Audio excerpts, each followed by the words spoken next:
Egun on guztioi, esnatu leioa eta Podemosa aldugu leioaren izenean mila esker etortzeagatik.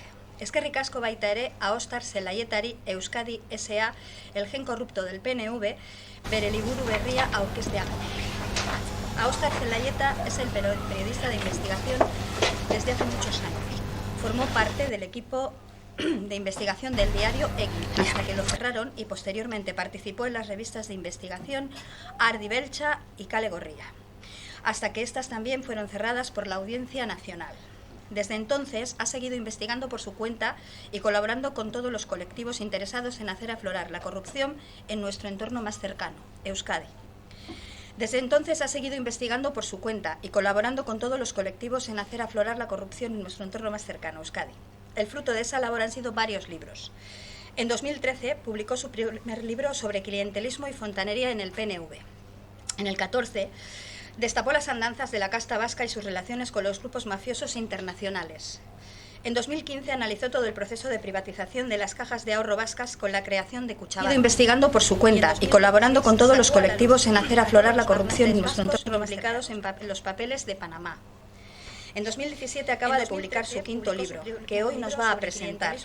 Esta misma semana ha aparecido entre los 5 libros de no ficción más vendidos publicada por el periódico El Correo, a pesar de que el libro no se vende en 2 de las 3 librerías de las que ese periódico saca sus datos para hacer esa clasificación. Ha ido investigando por su cuenta y colaborando con todos los colectivos en hacer aflorar la corrupción, cuya última obra está entre los libros más vendidos, no se ha entrevistado ni en ETV ni en ninguna radio pública vasca, ni en ninguno de los principales periódicos vascos, salvo Berria, ni en las emisoras de radio privadas. Pero eso es lo que está pasando con Aostar. El régimen del 78 no ha sido capaz de tapar los grandes casos de corrupción como la Gürtel o el escándalo de los ERES en Andalucía, que ha ido estallando en torno al PP y al PSOE. Pero sí ha conseguido difundir la idea de que su quinto libro, ni en ningún que no afecta a Euskadi. Para mantener esa idea ha tenido que silenciar la investigación y la difusión sobre los casos de corrupción que existen aquí en Euskadi. De hecho, el libro que Aostar nos va a presentar hoy surge a partir del veto del PNV que a nuestro invitado pudiera presentar sus trabajos ante el Parlamento Vasco, tal y como había pedido el grupo parlamentario de Elkarrekin Podemos. A continuación tendremos la oportunidad de conocer lo que el PNV no quiso que se oyera en el Parlamento Vasco. Aostar, zure hitza.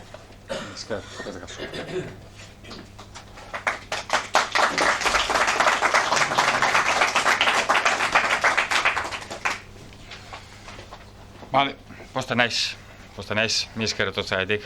Eguraldi ona, gainera gaur, Eta, erabakia esen erreza, buruko min bat hartu, goizean, zehar, aspirinak erosi gero mesedez. Edo, mendira joan, edo familiarekin disfrutatu, eta horren, eskertzekoa da, esfortzu hori. Gazteleraz daukate liburua idatzi eta orduan gazteleraz dagoenaren aitzakiarekin, gazteleraz aurkeztuko dut, gero euskarara bueltatu gintezke, edo bitartean ere galderarik nahi egin bada aurrera. ¿Ados? Muy bien. Bien. En principio, lo que no quería era volver a hablar de la espuma de la corrupción. ¿Qué es la espuma de la corrupción? Es una amalgama de casos, es una madeja de casos de la que se puede tirar, hasta aburrirnos, hasta intoxicarnos. Y de hecho existe en Euskal Herria, aunque se ignore, en una gran mayoría social se ignora, no tiene apenas repercusión en los medios, en el imaginario social del Estado español también parece que aquí hay un oasis vasco establecido, y es una mentira que se ha repetido 1000 veces hasta convertirse en una realidad. Pero lo que es cierto es que en la amalgama de casos que encontramos en Euskal Herria podemos encontrar tramas de comisiones para el PNV del 4%, en el caso de la trama de Miguel, el mayor caso de corrupción que se está dilucidando ahora en los juzgados de Álava, y también encontramos con una trama de regalos, el regaliz le llamaban para los partidos, del 24% en las obras del tren de alta velocidad, investigadas por Policía Nacional, Guardia Civil, Ertzaintza, Fiscalía de Álava, etcétera, etcétera. Es decir, no es literatura del Partido Comunista Chino, o que Ciudadanos haya cogido el Ministerio del Interior y se haya decidido a zumbar al PNV, sino hay una realidad de eso, ¿eh? Y es nada más que la madeja de la corrupción. Con lo cual, yo no quería aburriros con eso, volver a intoxicaros con eso, ¿eh? Sino quería hacer un diagnóstico que hace que en 40 años no se ha hecho, de que el PNV es muy mal enfermo y no ha ido al médico hace 40 años. O sea que imaginaros, pues claro, si va al médico alguien que no va hace 40 años, pues ¿qué le va a decir el médico? No fumes, no bebas, no hagas esto, no hagas la otro, y es lo que no quiere escuchar el PNV. De hecho, cuando se enfrenta a casos de corrupción, ¿cuál es la actitud del PNV? ¿Es una actitud tolerante? ¿Es una actitud de autorregulación? ¿Es una actitud de rendir cuentas? ¿Es una actitud de reconocer errores? ¿De hacer dimitir a gente, etcétera? No. Lo que hace es avalar a los imputados, los avala. No solo el PNV, sino la Comisión de Ética, presidida por el Departamento de Justicia, por Josu Erkoreka, avala a los imputados, les mantiene en el cargo, porque en la actualidad tenemos incluso cargos en activo del ACUA imputados, pero avalados por la Comisión de Ética de Erkoreka. Incluso los recoloca o mantiene en el cargo. Una persona que está acusada de más de 26 delitos con una petición de cárcel de 59 años, el principal imputado del mayor caso de corrupción de Euskadi, caso de Miguel, Alfredo de Miguel, hoy en día le han recolocado en otro cargo, el PNV, y está facultado hoy en día Alfredo de Miguel para conceder ayudas, para dirigir proyectos europeos, etcétera, etcétera. E incluso les llega al PNV a colocar abogados de su confianza, abogados de confianza del partido, porque la estrategia del PNV y la de los abogados suele ser conjunta. Por ejemplo, en el caso de Miguel, desacreditar la instrucción del juez y desacreditar las acusaciones de fiscalía. Incluso llega a mostrar el apoyo en los juzgados o en las comisiones de investigación. En la comisión de investigación parlamentaria del caso de Miguel, el propio Joseba Egibar, presidente del Gipuzkoa Batzar, fue a abrazar a Alfredo de Miguel antes de que fuera a declarar. Es un poco denota pues la impunidad y el mal perder que tiene el PNV durante todos estos años, ¿no? La impunidad que ha tenido y el mal perder que tiene. Manifiesta el partido rotundamente que no le afecta la corrupción, o sea, es muy mal enfermo, ni siquiera percibe que pueda tener algún problemilla, y incluso trata de desacreditar a los denunciantes, no solo a la policía del PNV, por ejemplo al Tribunal de Cuentas o al fiscal de Áraba o al juez instructor del mayor caso de corrupción de Euskadi, sino incluso a denunciantes tipo partidos políticos, porque claro, no solo Podemos o Bildu están hablando de corrupción en el PNV. A lo largo de la historia y continuadamente, no excepcionalmente, continuadamente el Partido Popular y el PSOE también, por hablar de dos grandes partidos aquí en Euskadi, también han hablado de corrupción en el PNV. Pero eso, pues, aparentemente no aflora, y no aflora porque, claro, aquí en el imaginario público lo que más rebunda, lo que más atención, donde más atención se presta es en los casos judicializados. ¿Y hay casos judicializados en Euskadi? Sí, sí los hay. Pero es que hay que decir que sí los hay, incluso habiendo una precariedad muy grande en las herramientas para investigar la corrupción en Euskadi. Quiere decir que como criminólogo también lo que me interesaba era ver si el iceberg de los delitos de corrupción, la punta del iceberg es lo que aflora en las diligencias judiciales o las investigaciones policiales, pero la corrupción es mucho más grande. La realidad de la corrupción solo es conocida por el imaginario público o por los fiscalizadores de los partidos o de la corrupción. Simplemente es esta parte. Todo esto es lo que no aflora. Con lo cual, cuanto peores herramientas tengamos, estoy hablando como criminólogo, cuanto peores herramientas tengamos para descubrir esa punta del iceberg, pues esa punta del iceberg será más reducida. Cuanto mejores herramientas y más eficaces sean para descubrir el iceberg, pues la punta del iceberg será cada vez más grande. En la actualidad, ¿en qué situación estamos? Bueno, lo primero que hay que tener en cuenta es que el PNV lleva 40 años sin prisa, no como el PSOE, como el Partido Popular, que han tenido prisas, porque han gobernado 4, 8 años, sabían que luego venía, que que venía el juego del bipartidismo, es decir, que podían ser sustituidos por el otro partido. Con lo cual el PNV no ha tenido prisa durante 40 años. No ha tenido la prisa que ha tenido UPN o CiU, o que ha tenido el PSOE, o que ha podido tener el Partido Popular. Entonces, ha cavado unos agujeros muy bien cavados, pero es que incluso los ha tapado muy bien durante 40 años.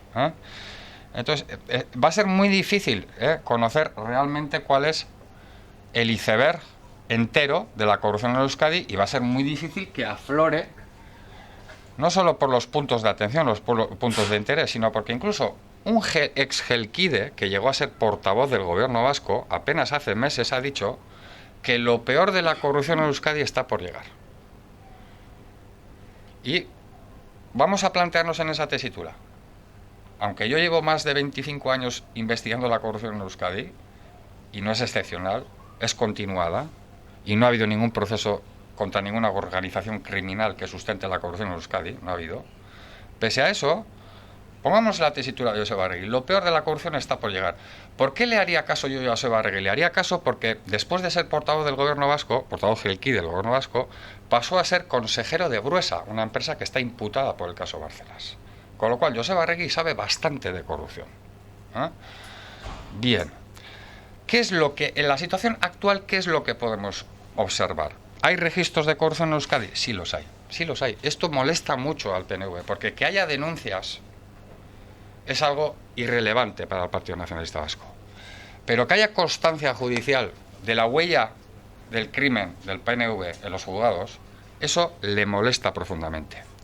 En la actualidad, la primera estadística que hemos conocido en 40 años sobre cargos públicos procesados en Euskadi la tenemos en la actualidad, y es que entre julio del 2015 y septiembre del 2016 fueron procesados 28 cargos públicos. Ya es una cifra con la que podemos movernos, con la que podemos ver el iceberg hasta qué punto la puntita representa la realidad total de la corrupción.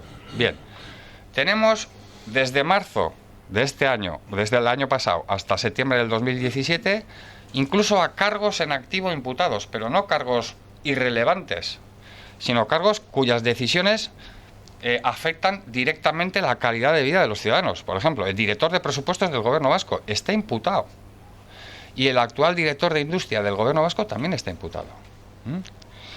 Pero no son los únicos, porque insisto, no es una excepción.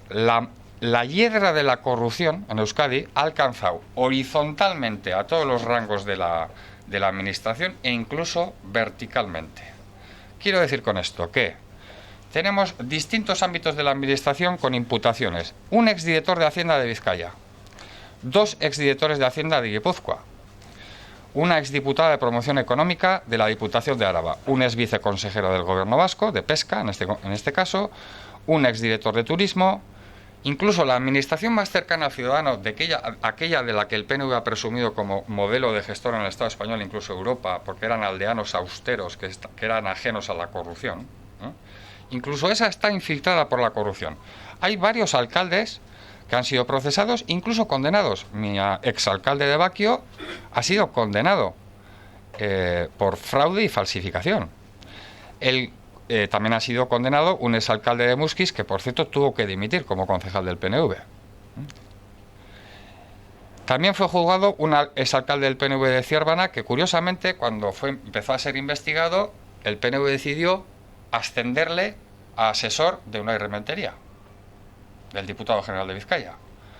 No es una excepción, porque también uno de los dos exalcaldes del PNV juzgados en la actualidad por el tema de Alonsotegui, 2 exalcaldes de Alonsotegui, pues uno de ellos también cuando empezó a ser denunciado fue ascendido a director de turismo. Igual que Alfredo de Miguel ya era conocido en tiempos de su liderazgo en Egui como alguien que era infractor y que además no pagaba sus infracciones y que era moroso con la administración pública, llegó a tener una deuda de 20.000 euros, y el PNV decidió que ese era el perfil para ascender dentro del organigrama de la administración pública vasca. Y ha habido incluso pues una exconcejala de Erandio condenada, para que veáis que abarca todos los rangos de la administración pública vasca. Incluso hay exconcejales que están condenados por macrocasos, no solo casos de la administración local, sino macrocasos, que es el caso de un exconcejal del PNV de Gasteiz que está condenado por el caso Hiriko, una malversación de ayudas. Bien, y ahora pronto se celebra el caso de Miguel y tenemos a imputados a un ilustre exconcejal de vuestro pueblo y una exalcaldesa del PNV de Zambrana. Insisto, la hierra de la corrupción solo en un caso. En este caso tenemos solo un caso en el que abarca distintos ámbitos de la administración pública vasca, incluso a nivel territorial. De hecho, no sé si habéis visto esas imágenes de la Ertzaintza deteniendo a Alfredo de Miguel. ¿Las habéis visto? ¿No habéis visto cómo un ertzaina le tuvo que poner la rodilla encima de la cabeza y le tuvo que reducir un brazo? De hecho, otro ertzaina, cuando vio que se escapaba, pegó un tiro al aire. ¿No habéis visto todas esas imágenes? No, no las vais a ver. Si existieron es una ironía. Si existieron, no las vais a ver. No las vais a ver. Porque, de hecho, en este país constantemente se está deteniendo a cargos en activo y las imágenes de esos cargos en activo detenidos no aparecen.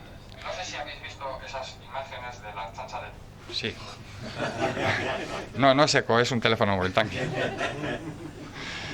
Bueno, imaginaros que Rubén Nieto es alcalde de Leioa, por casualidad. Lo tiene difícil, ¿no? Pero por casualidad es alcalde de Leioa. Imaginemos que es imputado por un caso de corrupción y va a la Ertzaintza a detenerle a su casa. Oh, pobre. ¿Qué es lo que sucedería? Pues que sin pedir permiso, Antena 3 o La Sexta pondrían una gran camioneta con sus grandes antenas en la plaza de Leioa sin pedir permiso al ayuntamiento, ocuparía la plaza de Leioa para filmar cómo se llevan detenido a Rubén. ¿De acuerdo? No se lo llevarían porque yo no les dejaría. Pero esto es lo que está sucediendo. Todo esto está sucediendo delante de nuestros ojos, pero no estamos viendo nada. A ETV le he propuesto un reality sobre cómo detienen a imputados del PNV. No le ha interesado. También le propuse un reality para que juntara en una isla, en Zuazo, en Áraba, a varios imputados del PNV. ¿No tendría eso audiencia? Mucha audiencia, ¿verdad? Pues se ve que no funciona por temas de audiencia ETV. Bien. Tenemos hoy en día, por insistir en la hiedra de la corrupción, como abarca distintos ámbitos a nivel horizontal y a nivel vertical, tenemos a un diputado general de Guipúzcoa en activo que está querellado con un asunto, con un afer relacionado con los papeles de Panamá. Y tenemos al exdiputado general de Vizcaya, volvemos al salto territorial, investigado en la actualidad por los papeles de Panamá. Insisto en que incluso el modelo de gestión más admirado en el imaginario social del PNV a nivel local, medio centenar de ayuntamientos del PNV están bajo sospecha en la actualidad. Y no os voy a aburrir con datos, sino que simplemente os ilustro un mapa de la corrupción en Vizcaya con solo dos tipos de denuncias, porque hay 40 tipos 40 tipos de delitos de corrupción tipificados. Y estos mapas se basan en dos tipos de denuncia, prevaricación y malversación. Probablemente también porque la opinión pública y los agentes sociales y políticos solo tienen en la cabeza, enfrente, el tema de prevaricación o malversación. O son los delitos más demostrables o más suculentos para la opinión pública, pero es que hay 40 tipos de delito. Bien, solo en dos tipos de delitos, fijaros la cantidad de ayuntamientos de Vizcaya que hay. Este es un mapa que hizo Bildu en su día. Anima a Podemos a mejorarlo. Y también Guipúzcoa no se escapa de esa estadística de denuncias simplemente por prevaricación y malversación. Incluso en Áraba, Adiel Carta está haciendo un trabajo interesante en ese sentido, de visualización, no solo de los asuntos municipales, sino también de los asuntos de la administración territorial en Áraba. Claro, ahí está la capital. Bien. Se han incrementado un 20% las denuncias por corrupción, digo, por abrir ventanas también a la esperanza. Quiere decir, la gente se está animando a denunciar. La gente se está animando a denunciar. La ley del silencio ya no impera, al menos en algunos ámbitos. Algunas víctimas de la corrupción se están animando a denunciar. Prevaricación administrativa, 55 denuncias entre el 2004 y 2015. Y malversación de caudales públicas, 36 denuncias. Insisto, dos tipos de los 40, Dos tipos de corrupción de los 40 tipificados. Ya veis cómo va increciendo la cifra Y tenemos también increchando la cifra de imputados. Hay un carrusel ya de imputados en los juzgados actualmente. Solo con un caso, por insistir en el tema de la hiedra y del carrusel, veréis que en el caso de Miguel está el principal acusado, que era el ex número 2 del PNV, pero también hay 2 ex miembros del Araba Oruguachar, un ex viceconsejero de Cultura, un ex director de Juventud, gerentes de parques tecnológicos, alcalde del PNV de Zambrana, ex edil de Leioa, ex asesor del Ayuntamiento de Bilbao. ¿Cómo abarca la hiedra? Solamente la implicación en un caso, en un caso. Y el caso Purín es que el de Miguel le hace sombra al caso. Bueno, hay gente que no le gusta que yo diga el caso de Miguel. Dicen que es el caso del PNV en Áraba. Y en todo caso, el caso del PNV en Áraba tiene una trama que se llama trama de Miguel. Interesante precisión. Bueno, caso Purines parece que no existe, no hay dedicación, no hay atención mediática tanto como el caso de Miguel, pero existe. Y hay el actual director de Desarrollo Industrial, está imputado por la causa, que fue, de hecho, ex consejero del Parque Tecnológico de Áraba, y un ex edil de Trápaga, que también fue ex viceconsejero de Pesca, también aparece en el sumario, y un ex alcalde de Carranza y un ex edil de Carranza. Quiere decir, distintas, a nivel horizontal y a nivel vertical, insistiendo, la hiedra aparece solo en un caso. Solo en un caso. Bien. Y la cronología, la cronología de la corrupción es importante también visualizarla, porque en el sentido de que esto no es una excepción. No es que ahora ha saltado la crisis y de repente saltan los casos de corrupción. Ahora hay atención pública sobre la corrupción y ahora es cuando hay casos de corrupción. La corrupción siempre ha existido en este país. No ha sido nunca un asunto de hojas podridas, sino que el asunto es que hay un roble enfermo que no nos ha dejado ver el bosque durante 40 años. Porque imaginaros, desde el año 2002 al año 2017 he hecho una pequeña estadística, un pequeño resumen de casuísticas, de casos, digamos los casos más sonoros he elegido, y veis el de Hacienda de Vizcaya, caso Ibarra del PNV, caso Ibarra de Hacienda de Vizcaya, tenemos el caso Bravo en Hacienda de Guipúzcoa, tenemos el pelotazo de Sidenor, el caso Cear Solo, Museo Guggenheim, os sonará, Museo Balenciaga, fue condenado un alcalde del PNV, caso Salvador Garbi, invirtió en las estafas de Madoff, el caso Esprilur, o bien caso Zubiaurre, le llaman también, caso Tellería, espionaje, caso de Miguel, el mayor caso de corrupción, pero tenemos Fonorte, Inviz, Margüello, Urazca, Bruesa, Vilaumedia, es decir, la lista es importante, es una continuación, es una actividad continuada. Que incluso tenemos casos con nombres propios. Caso Charlie Prieto, caso Melchor Gil, caso Chema Gonzalo, Arturo El Decoa, caso Garay, caso Imanol Pradales, caso Ibarrizaga y casos históricos, Soinca, Eguía, Tragaperras, Rasca y Gane. Aquí hay gente de cierta edad, Rasca y Gane, ¿os acordáis del pelotazo de Rasca y Gane? Claro, Tragaperras se habla mucho, pero Rasca y Gane no tanto. ¿Cuántos partidos de Europa pueden presumir de haber hecho escuchas a su expresidente? De haber mandado a su policía a mandar a espiar a su presidente. Y encima les cazan. Bien, ayudas 3R, Operación La Gaceta de Norte. Aquí se habló de fondos ocultos del PNV. El propio director de La Gaceta del Norte habló de fondos ocultos del PNV. Caso Aspiritura, caso Max Center. En ambos casos habló de soborno. Bien, y luego hay un montón de fiascos, cárteles, incluso tenemos cárteles no solo de basura o de asfalto, incluso cárteles de comedores. Ahí está un poco la ética, el nivel de la ética y del suelo ético de la corrupción en este país. Bien, esa es la primera parte que quería visualizaros en el sentido de qué registro jurídico hay sobre la corrupción. Es importante porque es, digamos, imaginaros que tuviéramos un fiscal, un superfiscal de corrupción en Euskadi. Imaginaros que tengamos un superfiscal de corrupción y es guapo y sale todo el día en el programa de Claudio Landa hablando de corrupción del PNV. ¿Os imagináis? Es difícil de imaginarse, pero imaginároslo, ¿no? Un fiscal muy guapo, muy atractivo, ¿sí? Muy superestrella, hablando todos los días en ETV sobre la corrupción del PNV. ¿Qué es lo que sucedería? El imaginario social cambiaría un poco las opiniones. Claro, no lo estaría diciendo Podemos ni Bildu. Lo estaría diciendo el fiscal anticorrupción de Euskadi. Bien, claro, entonces, no tenemos eso. Y no tenemos eso porque no tenemos un montón de cosas más. Porque el PNV tiene una dieta sin para su colesterol, para su corrupción. Tiene una dieta sin. Para así convierte el espejismo de la no corrupción en Euskadi en un oasis vasco. ¿En qué consiste su dieta sin? Pues más de 4 años sin delegado en Euskadi de la Fiscalía Anticorrupción. Un puesto al que optaba Jesús Izaguirre, el azote del PNV, fiscal de Álava, que ha instruido el caso de Miguel. Fiscal que en su día hizo carrera investigando la corrupción del Partido Popular en Lugo. Y el Partido Popular de Lugo le denunció por persecución personal. Es lo mismo que ha hecho el PNV, ha utilizado el mismo argumento que utilizó el Partido Popular hace muchos años, con el fiscal Izaguirre en Lugo, lo ha utilizado para la causa de Miguel. Pero es que es un cargo que lo solicitó el fiscal jefe de Euskadi. El fiscal jefe de Euskadi, oye, necesitamos un fiscal anticorrupción en Euskadi. Hace 4 años lo solicitó. Pidió ayuda al Parlamento Vasco y el Parlamento Vasco le brindó esa ayuda.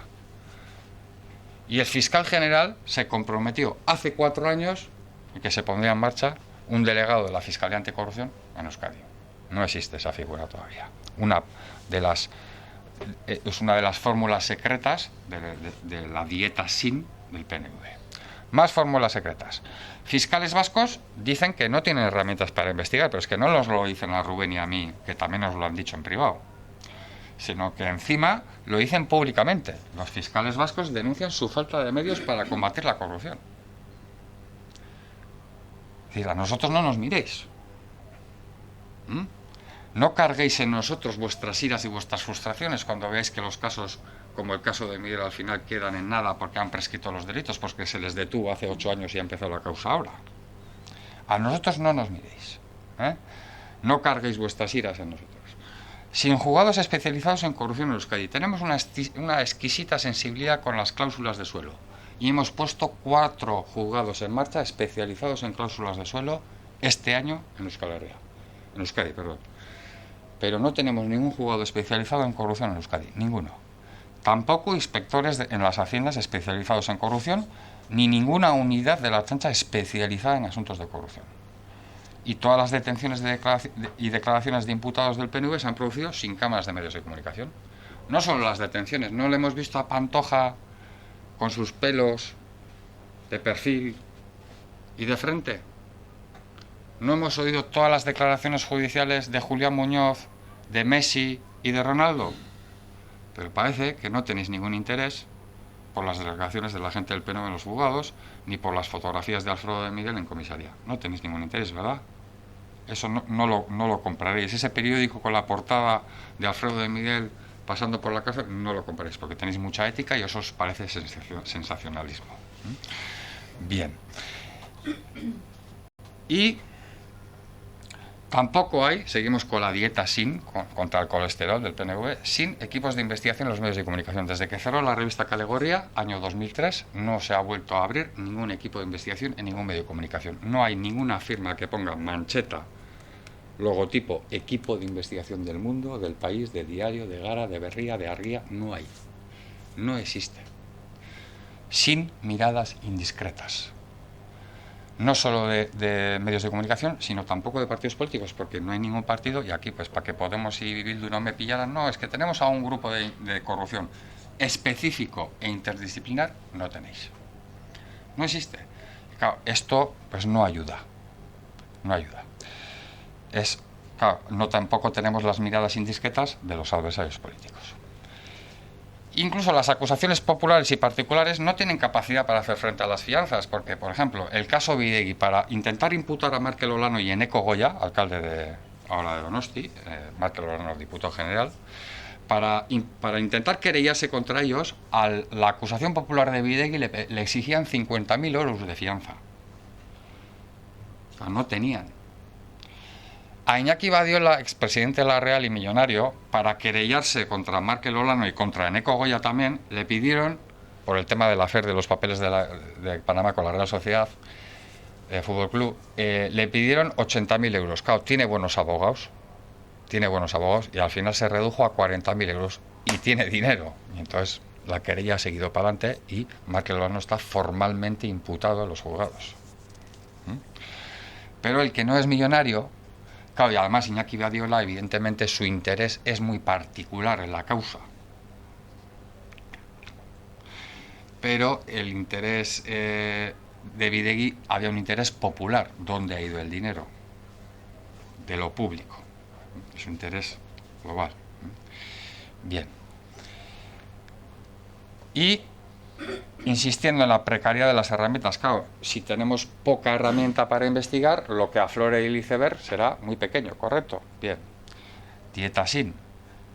Dilaciones de más de 4 años en media docena de casos importantes de corrupción. Media docena de casos importantes de corrupción tienen de media, una dilación de 4 años. Os he dicho, el caso de Miguel, detenido de Miguel en el año 2010, 2018 se pone en marcha las vistas orales, ¿no? Las sesiones del proceso. Incluso la policía del PNV, quien tiene que investigar a la policía, tampoco está libre de sospecha. Fiscalía Vasca, ¿quién aspiraba a ser el nuevo fiscal jefe de Euskadi? Jesús Izaguirre, el azote del PNV. No ha tenido ni cargo como fiscal delegado de fiscal anticorrupción, ni tampoco fiscalía jefe. Ni tampoco ha sido elegido fiscal jefe. Y el Tribunal Vasco de Cuentas Públicas, y bueno, de hecho el nombramiento de la nueva fiscal vasca ha sido reprobado por algunas asociaciones del ámbito de los juristas, es decir, en el sentido de que pues había algún tipo de presión política para que fuera designada ella y no otra persona. Y el Tribunal Vasco de Cuentas Públicas, otro de los policías del PNV. ¿Quién es el detective jefe del Tribunal Vasco de Cuentas Públicas? Pues una persona que fue diputado general del PNV y dijo que se iba a olvidar de fajos de billetes de dinero negro y de intereses de vascos en paraísos fiscales. El ideal. ¿No? Bien.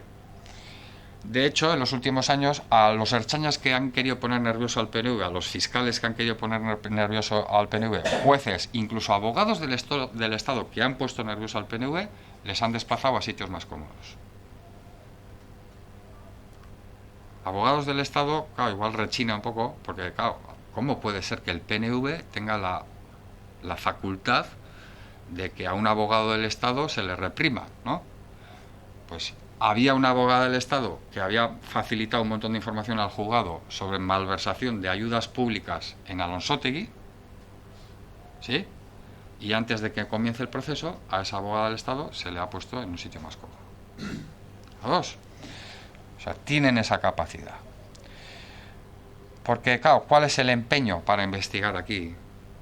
Las herramientas ya vemos que están infiltradas, que están controladas políticamente, pero ¿cuál es el empeño? Vamos a ver, si imaginemos que hay empeño, ¿no? que hay un ideario, que hay unos valores. Bueno, pues el último plan de la Ertzaintza sobre los asuntos de corrupción que dice que son ajenos a Euskadi. El último plan de la Ertzaintza contra la corrupción dice: la corrupción en Euskadi hasta ahora ha sido algo ajeno. No ha existido. En la tesis del PNV. De que aquí hubo un oasis vasco. ¿Cuántos ertzainas están dedicados a investigar la corrupción? Porque no hay una unidad específica de la corrupción, hay una macrounidad que se llama Unidad de Delitos Económicos e Informáticos. Imaginaros cuántos delitos informáticos suceden cada día en Euskadi. Cada día. Bueno, pues para investigar toda esa cantidad de delitos económicos e informáticos, la unidad cajón desastre, le llamaría yo, hay 20 agentes de la Ertzaintza. Su mando directo es alguien reconocido por su afiliación con el PNV, y de hecho su hermana se presenta en listas del PNV por Galdácano. Y el mando superior de esta unidad, que sería el mando de la Oficina Central de Información, pues es también una persona que es público y manifiesta su afinidad por el PNV. Quiere decir que quien tiene que investigar al PNV por parte de la Ertzaintza está dirigida por gente afín al PNV. Así que sucede que cuando un juzgado vasco de Guernica, una juez de Guernica, tiene que investigar al alcalde del PNV de Baquio, que está relacionado con empresas de los hijos de Atutxa, del ex consejero de Interior Juan María Atutxa, dice el juzgado: no va a investigar la Ertzaintza, va a investigar la Guardia Civil. ¿Qué sucedió? Que fue condenado ese alcalde. Ese alcalde terminó siendo condenado.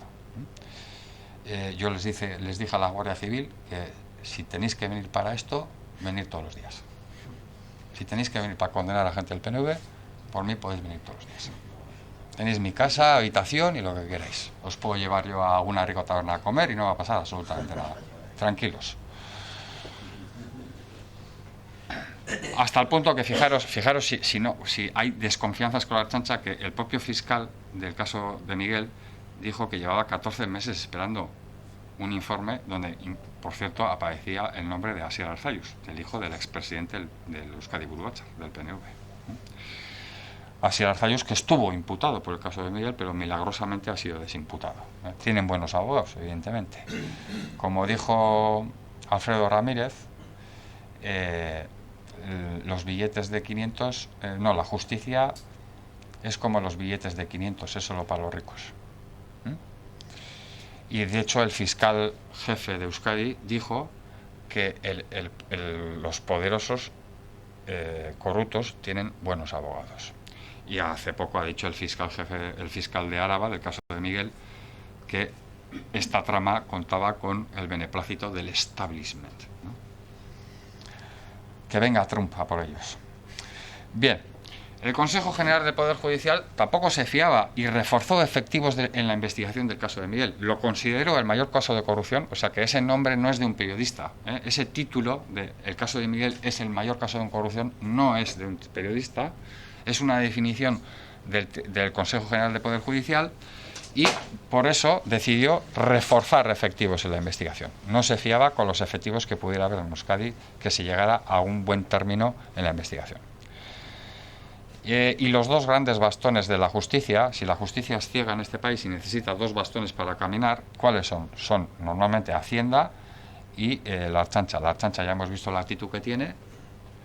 Hacienda está infiltradísima por la corrupción, no está en suelo ético ninguno para poder investigar la corrupción. Tenemos el macrocaso Ibarra en Vizcaya, una red para favorecer a empresarios gelquides la evasión, la elusión o al menos la erosión fiscal de empresarios gelquides y gelchales, y el caso Bravo de Guipúzcoa, idem de idem. ¿Y quién custodia hoy en día los datos sobre corrupción en Euskadi? Indra, una empresa que está imputada por el caso Púnica del Partido Popular. Bien. De hecho, el PNV lo que le interesa es tener una justicia ciega, sorda y muda, lo dijo Andoni Ortúzar. Y así es. En Euskadi la justicia está ciega, sorda y muda. Bien. Con lo cual, la primera parte del diagnóstico, con esto terminamos la primera parte del diagnóstico, significa eso, ¿no? Como criminólogo, a ver cuánto registro judicial hay en base a qué herramientas tenemos y la eficacia de esas herramientas. ¿A dos? ¿Hemos entendido esta parte de la...? Bien.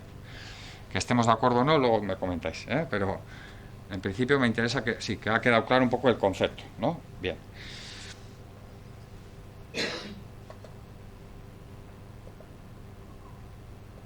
Vale. El título del libro me lo dio gente de Euskadi Esquerra. Euskadi Esquerra ha estado 4 veces con el PNV en el gobierno, ¿lo sabíais? 2 veces como Euskadi Esquerra, una tercera vez dentro del PSOE con el PNV en el gobierno y la 4ª vez solo con el PSOE cuando Patxi López fue el lehendakari, ¿no? Ha estado 4 veces en el gobierno. Es decir, sabe perfectamente cómo es la gestión del país, cómo se maneja y cómo el PNV reparte la gestión del país, porque quiere escribir bien la historia, no solo tiene tiempo para escribirla, sino que sabe repartir bien, que todo el mundo esté implicado en el guión. Bien. Entonces, me explicaban los del PNV que lo que tenía que hacer en el diagnóstico era incluir un poco, destapar cuál era la fórmula de la Coca-Cola del PNV, cuáles eran los ingredientes secretos del PNV que, teniendo tan poco afiliado ya, que aportan tan poco al partido, ¿sí? ¿De dónde le vienen las fuentes de ingreso al PNV para ser una empresa que no quiebre? Porque solo con las aportaciones del partido, de los militantes, sería una empresa que estaría abocada a la quiebra.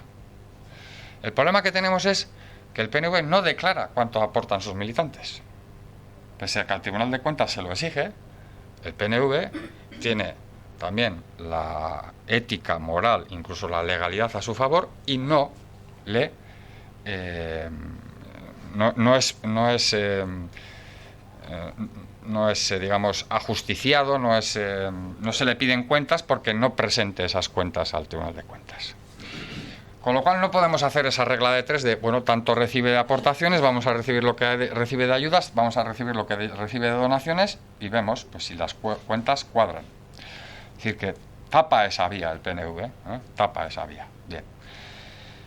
Imaginemos SNATU, ¿no? SNATU más o menos pues podría coger y Fiscalía Anticorrupción, investigar en SNATU las cuentas de las aportaciones, cuánto recibe de las ayudas, cuánto recibe de donaciones anónimas, o sea, menos 10, y hacer la cifra de, pues, efectivamente, pues si es una empresa que cuadra, no cuadra, o aquí las cuentas no están claras.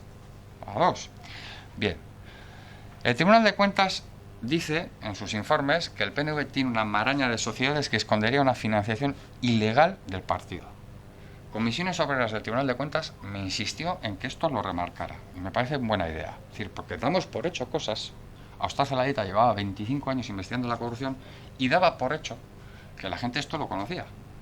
Pero hablando con comisiones obreras del Tribunal de Cuentas se da cuenta uno de que no.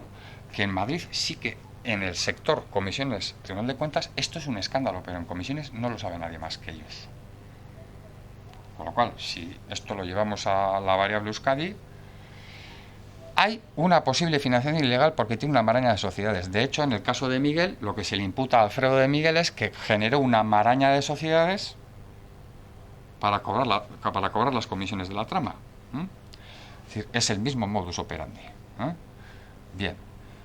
¿Qué es lo que oculta al Tribunal de Cuentas? Pues buena parte de su contabilidad, toda la actividad en Iparralde. ¿No creéis que Iparralde está más cerca para el CSIC que Andorra? Fijaros que el CSIC tuvo que ir hasta Andorra, entre comillas hablando, y con ironía hablando, tuvo que ir hasta Andorra para descubrir las cuentas de Pujol, ¿no? Cuentas que se dice que Carlos Olchaga, siendo ministro del PSOE en 1994, ya las había tocado, ya las había encontrado. Pero en principio, como Pujol no se echaba al monte hasta después de dejar la política, como Arzallus, pues paz y gloria. Mientras estás en política, cero discurso independentista. Luego, si te vas de la política, como si coges la bandera española y la quemas. Arzallus, Pujol, Artur Mas, recientemente. Pues no han decidido. ¿Por qué? Porque, bueno, pues parece ser que se respeta la legalidad en el Estado español terriblemente y no se interfiere en suelo francés. Pero es que, claro, el PNV tampoco da explicaciones en suelo francés sobre su contabilidad. Porque no está obligado, solo está obligado a ofrecer cuentas al Tribunal de Cuentas español. Entonces, hay un limbo ahí, un nicho fiscal importante. Todas las donaciones al partido no han dado ninguna explicación. ¿De quién dona? ¿Cuánto dona? Ninguna explicación. Ninguna explicación de las donaciones al partido. Tampoco tiene una lista el Tribunal de Cuentas de cuántas entidades dependen del partido. El Comisiones Obreras me decía sorprendido que hasta el año 2012 Fundación Sabino Arana no era del PNV. PNV decía que Fundación Sabino Arana hasta el año 2012 no era suya. PNV constituye Fundación Sabino Arana en el 88 y hasta el 2011 está sin fiscalizar. De hecho, recibió en ese periodo esa fundación que no era del PNV, estaba recibiendo ayudas del ACUA y del Estado para fundaciones dependientes de partidos políticos. Pues sería que era de Ciudadanos o del Partido Popular, no lo sé. Ahora parece que es del PNV. Ha estado sin fiscalizar, claro, eso es una tapadera para regar dinero negro de mucho cuidado. Bien. Y tampoco ha presentado ni las donaciones, pero es que tampoco lo desconocemos. No tenemos un inventario, no hay un inventario. Detrás de cada bachoqui hay una sociedad anónima. Hay 200 bachoquis, 200 sociedades anónimas. No fiscaliza el PNV nada, ninguna cuenta sobre estos bachoquis y sobre las sociedades anónimas. De hecho, el PNV es, y lo habéis visto en portadas de los periódicos, os habéis aburrido de verlo en portadas de periódicos, que el PNV es campeón de España en donaciones opacas. Lo sabíais, ¿no? Porque lo habéis visto en todos los periódicos y en todos los telediarios, ha sido portada que el PNV, entre el 87 y el 2007, todos los partidos del Estado español recibieron 100 millones de euros en donaciones anónimas. Tener en cuenta que el año 2007 se prohíben. Pues 27,5 millones los ingresó el PNV. Supone más del 25%. Si imaginemos que el Partido Popular recibió 21 Y para recibir 21, cada militante del Partido Popular tuvo que poner 100 euros. ¿Cuánto tiene que poner cada militante del PNV para alcanzar la cifra de 27,5? ¿Es creíble ese dato? No, ¿verdad? Está claro que esas donaciones anónimas, ¿de dónde venían? Fueron prohibidas en el año 2007, pero no significa que se prohibieran las donaciones a fundaciones y asociaciones. Es la nueva tapadera de los grandes partidos para recibir donaciones anónimas. Bueno, los partidos no lo pueden hacer, lo hacen nuestras fundaciones y nuestras asociaciones. Y es tan claro el tema que hasta el propio Arzallus lo dice. Arzallus admite que el PNV pedía dinero a las constructoras que licitaban en concursos públicos, porque es una manera también de normalizar la corrupción. Si tú, quiero decir, hace 20 años cualquier político podía haber dicho que él de vez en cuando le pega 2 cachetes a su mujer y no hubiera pasado absolutamente nada. Hubiera contribuido a la normalización del machismo y del maltrato contra la mujer. De hecho, cuando en este país siempre ha existido maltrato contra la mujer y las feministas se quedaron solas denunciándolo cuando empezaron a denunciar el maltrato. No estaban acompañadas de partidos políticos ni de sindicatos. Solo estaban las feministas en las manifestaciones. Ley del aborto, lo mismo. Fue después de que las feministas sensibilizaran, feministas y no feministas, mujeres también, fue hasta que ellas no sensibilizaron a la población, los partidos no se subieron a la causa. ¿Por qué? Porque estaba normalizado pegar a las mujeres, porque había incluso gente del PSOE, del PNV, del PP, incluso de la izquierda abertzale, que pegaba a sus mujeres. Y esto contribuye a normalizar que es normal que el PNV reciba dinero. Más contribuciones a la normalización, a la hipernormalización. José Luis Bilbao, diputado general de Vizcaya, dice que él presume de su discreción sobre fajos de billetes y paraísos fiscales. Claro, luego hemos conocido que su predecesor aparece en los papeles de Panamá. Ana Sagasti dijo sobre las donaciones anónimas: tenemos a los idealistas, pero también a los interesados. Estos que te dicen que les tengas en cuenta cuando estés en la administración. La vida es así, normalización. Son creacionistas. Dios dice y hay que hacerle caso. Esto del darwinismo y tal no va con ellos. La evolución y esto no va con ellos. Ellos son creacionistas. La vida es así. Dios ha dicho, ¿no? Jangoikoa eta legezarrak. No recibimos donativos de grandes empresas, somos un partido de pymes, no de macro. La verdad, hay que reconocer que Iñaki tiene humor. Bien. Y Zalbidegoitia también se expresó hombre de negocios del PNV, también se expresó en términos parecidos cuando dijo: ¿por qué un partido político no va a recibir una aportación de una empresa de obras públicas o una organización de las empresas del sector? Porque defiende una obra pública.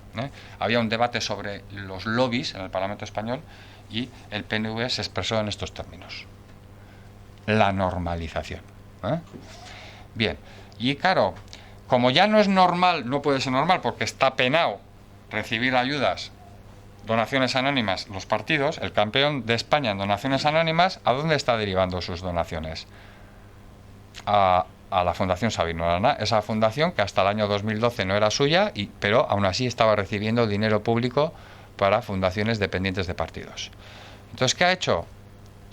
Pues claro, lo primero, ha generado un argumento por si le cazan. ¿Qué es? Cuando una empresa se acerca a la fundación, se les plantea si desean hacer un pago sin contraprestación. Una donación. Un pago sin contraprestación, eso es una donación.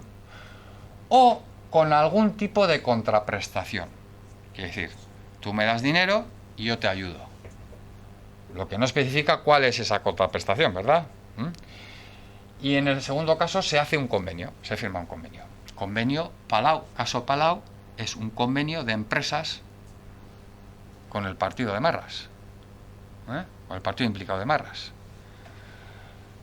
Bien, ¿por qué dijo esto? Porque en el año 2012 el Tribunal de Cuentas detectó que MCC, Euskaltel, Iparkutxa y BBK, dinero público, dinero público, financiados con dinero público. Bien. Porque no vio que había una contraprestación, no vio que Fundación Sabino Arana le hiciera ningún favor a MCC, Euskaltel, Iparkutxa y BBK. ¿De acuerdo? Y entonces fue cuando Fundación Sabino Arana dijo, ostras, esto nos han pillado, vamos a hacer convenios. Y empezó a hacer convenios. Primero firmó uno con la BBK, claro, porque era bastante chocante que la BBK ingresara dinero en Fundación Sabino Arana sin ningún tipo de contraprestación, siendo una caja de ahorros pública.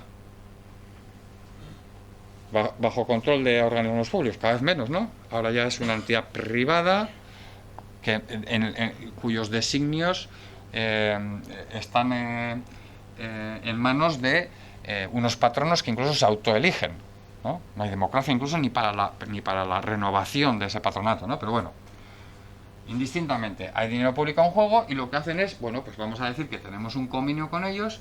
¿Y en qué consiste el convenio? Bueno, pues la contraprestación es que le damos exclusividad en nuestra revista, en la publicidad. La publicidad será en exclusiva en la revista Hermes, que está dirigida por Koldo Miravilla. ¿Cuánto vende Hermes? ¿Qué beneficio recibe las entidades públicas que están implicadas en BBK porque se publicita la BBK en Hermes? Pero claro, una manera de cuidarse las espaldas en el sentido, bueno, no es una donación, nosotros le estamos haciendo un favor a la BBK. Si no es por nosotros, Euskadi desconocería que BBK existe. Bien. ¿Quién es el presidente de la BBK? Claro, un ex tesorero del Bizkai Buru Batzar. Con lo cual era más fragante el decir que simplemente era una donación. Bien.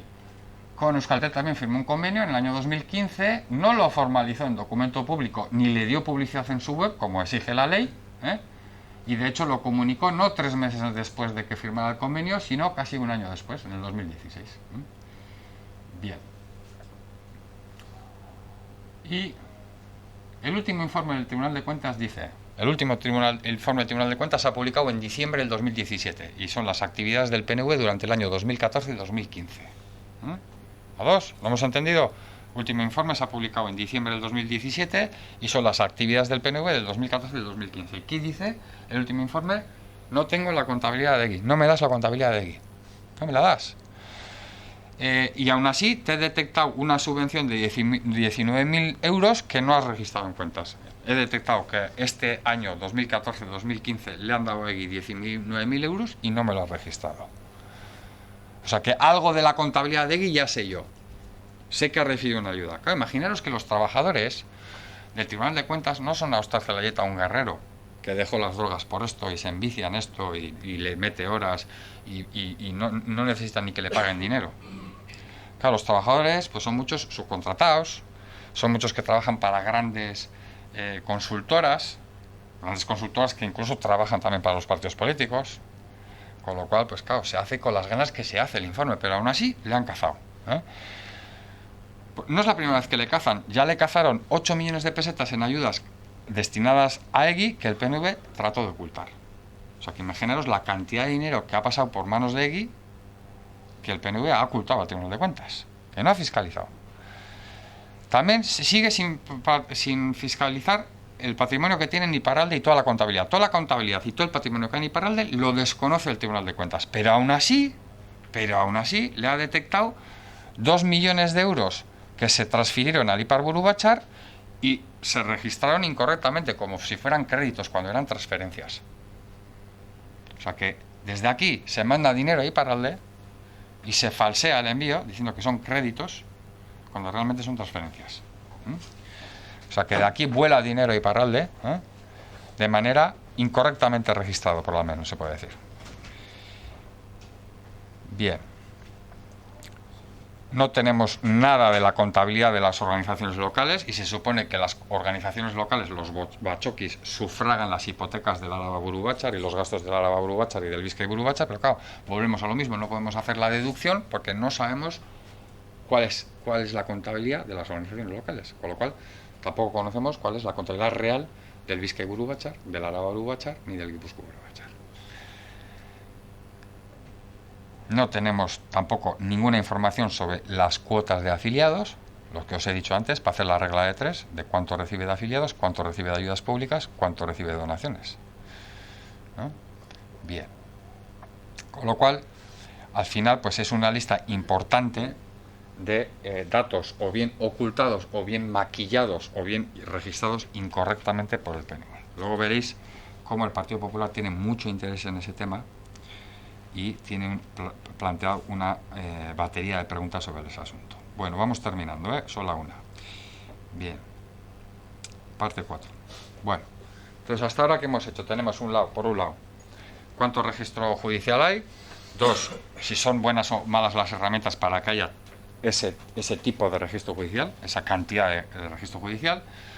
3, ¿cuál es la fórmula secreta? ¿Cuáles son los ingredientes secretos del PNV para ser una empresa aparentemente solvente? Claro, es campeón de España en donaciones anónimas, oculta información al Tribunal de Cuentas, y el Tribunal de Cuentas incluso le atribuye una posible financiación ilegal a través de una maraña de sociedades, ¿no? Y más datos que hemos dado. Pero bueno, y ahora lo que interesaría saber es la pregunta del millón, claro. ¿Y todo esto el PP o el PSOE o Podemos o Bildu y tal no lo saben? ¿No lo pueden aprovechar? Otra pregunta añadida. ¿Y todo esto los empresarios, no hay ninguno que denuncie al Partido Popular como en la Gürtel? Que hay gente que ha puesto incluso nombre al cobrador del frac del Partido Popular, Ricardo Costa, ¿no? Le dijo el Bigotes el otro día, ¿no? Y todo esto no sale nunca en prensa. ¿Qué es lo que sucede? ¿Que ningún empresario denuncia? ¿Qué es lo que sucede? Que ningún medio de comunicación se pone las pilas a denunciar al PNV.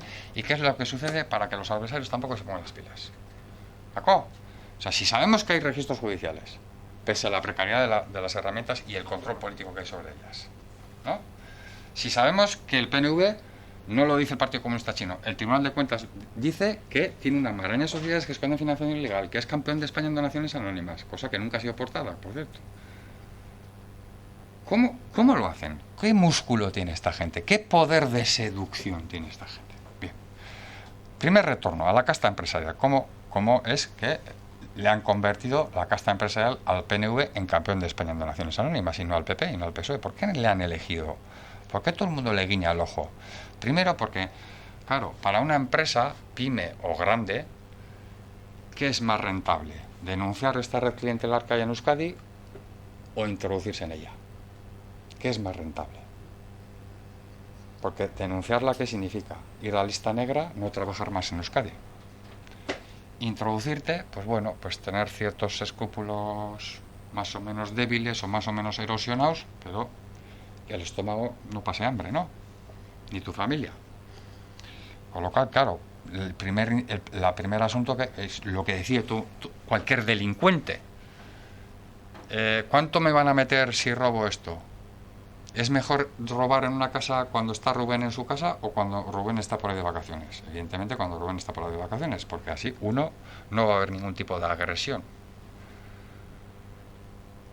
A 2, todos esos balances también los hace la casta empresarial, evidentemente. Además, son los grandes delincuentes de cuello blanco, por lo cual hacen mejores números que el delincuente de las gallinas, ¿eh? Bien.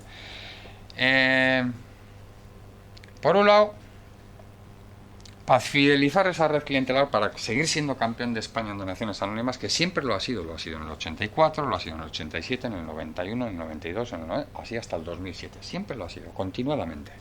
¿Cómo lo ha hecho? ¿Quién tiene el control sobre las ayudas y adjudicaciones destinadas a empresas en Euskadi? ¿Quién controla a quién se le adjudica y a quién se le ayuda? Ya eso es una parte del músculo. ¿De acuerdo? Iremos hinchando el músculo, veréis.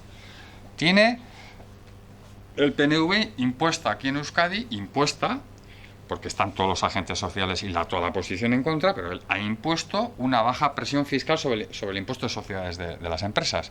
4 puntos por encima del Estado español y 4 puntos por debajo del Estado español y 8 por debajo de Europa. Ya empezamos a tener más músculo, ¿verdad? Incluso para las empresas de Luxemburgo, ¿no? O para las empresas de Wall Street, o para las empresas de Londres, de la Bolsa de Londres. Bien. Claro, y encima si tenemos a una Rementería, un chico guapísimo que viste unos zapatos de 15.000 euros italianos, joder, claro. porque a Burto no le vas a mandar 72 horas a Londres a reunirse con los empresarios, porque claro, la primera noche ya se toma 2 calimochos, al día siguiente va con unas ojeras de la leche que no se puede mover el cuerpo, etcétera, ¿no? Pero en cambio un Rementería es guapísimo, ¿no? Y al tercer día también va a estar inmaculado, etcétera, etcétera, ¿no? Son actores que entran perfectamente en el guión, ¿no? En el guión de las grandes empresas. Bueno, también tiene más músculo, vamos sacando músculo. La condonación de deudas y sanciones fiscales. Los diputados generales pueden perdonar deudas y también sanciones. Y además lo pueden hacer sin ningún tipo de control, no tienen por qué dar explicaciones, y sin ningún tipo de límite. Tan pronto pueden condonar 100.000 euros de deuda o de sanción como 6 millones de euros. Creo que le han quitado esa capacidad en Vizcaya. Ahora, después de reprobar esa actitud en Vizcaya, hay un intento de quitar y al director de Hacienda le han limitado ya. Director de... ¿Qué decía? El director de Hacienda ya, como bien dice Rubén, ya se le ha limitado. Antes se le ha rebajado el límite. Tenía un límite no sé de cuántos millones y ahora se le ha rebajado a menos. No sé si a 500.000 euros. Y hay una iniciativa presentada por Bildu y Podemos, precisamente, quiero recordar, para delimitar también la discrecionalidad que tienen los diputados generales en ese sentido. Pero hasta ahora así ha sucedido, ¿no? Sin límites y sin transparencia. La opacidad sobre, por ejemplo, las listas de morosos. Hasta ahora no sabíamos nada de los morosos. Hace 2 años han empezado a presentar las listas de los morosos, ¿correcto? Los que deben más de 1 millón de euros a la Administración Pública Vasca. ¿Eran pakistaníes? No eran pakistaníes. No eran estos que roban el RGI. ¿Eran inmigrantes que nos han quitado el trabajo? No. No. La mayor parte de las empresas morosas son empresas que ya están en quiebra o desaparecidas, con lo cual no se va a poder recuperar ese dinero. Y la mayoría de esas empresas estaban dirigidas o administradas por empresarios del PNV, incluso por cargos del PNV. ¿Vale? Empresas que han desaparecido.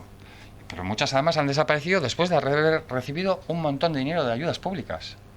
Un montón de avales del PNV para hacer supuestas obras que han sido fiasco tras fiasco. El mayor moroso en Euskadi, ¿quién es? Javier Fernández, hoy encarcelado. Empresario hoy encarcelado.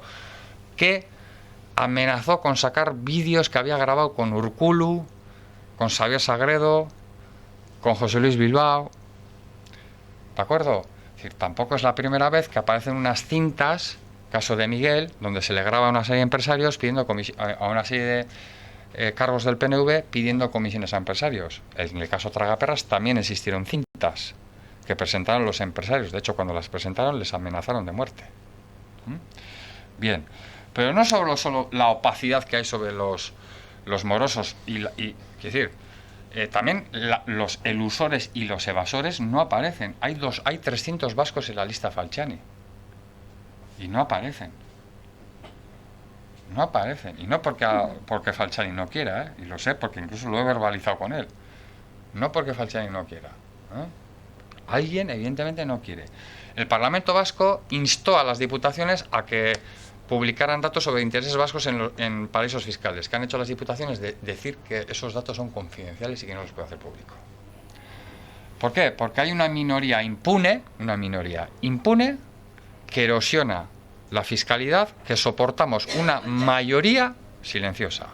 Esto no es un juego del Olimpo entre dioses de la política y dioses de la economía. A Iberdrola le toca devolver los impuestos. Los que aguantamos la fiscalidad somos la mayoría. Eso es un tema que en Europa en el Parlamento Europeo que puede unir a una gran parte de la ciudadanía, incluso siendo de izquierdas y de derechas. Porque la gente de izquierdas y derechas está preocupada por la fiscalidad y por un buen reparto de la fiscalidad y por la democracia y la transparencia en la fiscalidad. Bien, no es el caso en Euskadi, ya lo veis. Una Rementería dijo que había que rebajar el impuesto de sociedades para las empresas europeas, etcétera, etcétera. Bien, más nichos de impunidad. Dicen sobre el fraude fiscal. Una cosa es, primera precisión, una cosa es que exista fraude fiscal y otra cosa es que se recupere. Una Rementería suele confundirlos. Hemos recuperado 500 millones de fraude fiscal en Vizcaya. Mentira, han aflorado. No significa que se hayan recuperado. ¿eh? Porque además los expertos contratados por Lacua, ¿qué dicen sobre el fraude fiscal en Euskadi? Que es un secreto mejor guardado que el misterio de Fátima. Lo dicen los expertos. No lo dice Podemos, lo dicen los expertos. Y el soborno, de hecho, en el impuesto de sociedades, en el panfleto, en el formulario del impuesto de sociedades, hay una casilla para regalos, otra casilla para viajes y otra casilla para sobornos. Directamente, usted tranquilo, no se preocupe, que nosotros se lo deducimos. Está dentro de lo normal, Se puede cuantificar y se ha hablado de soborno en el caso de Miguel, en el caso Tragaperras, en el caso Max Center, en el caso de las obras del TAP, es constante. Bien. Y hasta el punto que no solo tenemos nuestras pequeñas tramas de corrupción, sino que incluso exportamos. Tenemos empresas vascas imputadas en el caso Bárcenas. Además, no cualquier tipo de empresas, no, empresas manejadas por gente del partido. Urazca, una empresa que la fundó quien apadrinó la carrera política de Itxaso Atutxa, hoy presidenta de Bizkaia y Burugachar, Javier Uría, exalcalde también. Pero también hubo otro exalcalde en Urazca, el exalcalde de Basauri, Koldo Txandiano. Incluso Iruarrizaga, el diputado que perdona sanciones y que perdona deudas, también estuvo vinculado a empresas del grupo Urazca. ¿Sí? Y Bruesa, pues, a lo que os he dicho antes, el ex portavoz Gelkide del gobierno vasco, este que dice que lo peor de la corrupción está por llegar en Euskadi, fue también consejero de Bruesa, imputado en el caso Bárcenas. Bien. Un empresario me dio permiso para meter esta frase tal cual. Si se conociera la identidad de los empresarios que dan regularmente dinero al PNV y los favores que han recibido a cambio del gobierno vasco, el escándalo sería monumental. Yo sé de algunos, pero no puedo hablar. ¿Por qué no puedo hablar? Porque fijaros qué pasa cuando uno habla. Un empresario pidió protección policial al haber recibido amenazas de muerte tras declarar en el juicio que altos cargos del PNV le pidieron comisiones. De hecho, la denunciante del caso de Miguel también ha denunciado amenazas. No solo un intento de soborno, sino también amenazas. Bien. ¿Y cómo le devuelve a la patronal todos estos favores que le hace el PNV para fidelizar y para seguir siendo el campeón en donaciones anónimas? Fijaros qué suerte tiene el PNV. Miraros cómo Confebask le amenaza cuando intenta subir el impuesto sobre sociedades. Le amenaza, directamente le amenaza con romper el país en dos, con bloquear la economía del país, con tener que despedir a 10.000 trabajadores si sube el impuesto de sociedades. Y el PP le corresponde, es el mejor portavoz de Confebask en Euskadi, es el PP, y el PP le amenazó al PNV con secuestrar el cupo vasco si el PNV no apoyaba a Confebask. El Confebask tuvo dos grandes portavoces en Euskadi. Uno, el Partido Popular, y otro, una Rentería, que se enfrentó al consejero de Hacienda, al consejero de Economía del Gobierno Vasco, de Azpiazu, que pretendía equiparar la presión fiscal a la europea. Y fue el propio Unai Rentería el que le reprobó. Bien. Pero también lo que le convierte no solo le convierten en campeón de España en donaciones anónimas, sino también le han convertido la casta empresarial del PNV en campeón de España en puertas giratorias. ¿Vale? No vais a ver ninguna infografía en ningún medio público, ni hecha por ningún partido ni por ninguna ONG, donde aparezcan tantos miembros de un mismo partido que hayan cogido la puerta giratoria para las energéticas. No lo vais a ver. De hecho, le reté a Jordi Évole a que me presentara una mejor que esta y todavía no me ha presentado. Bien. Y ya estos dos vamos a terminar muy rápido. Son dos lo que queda, pero es muy fácil de explicar. Bueno, esto era el retorno de los empresarios al PNV.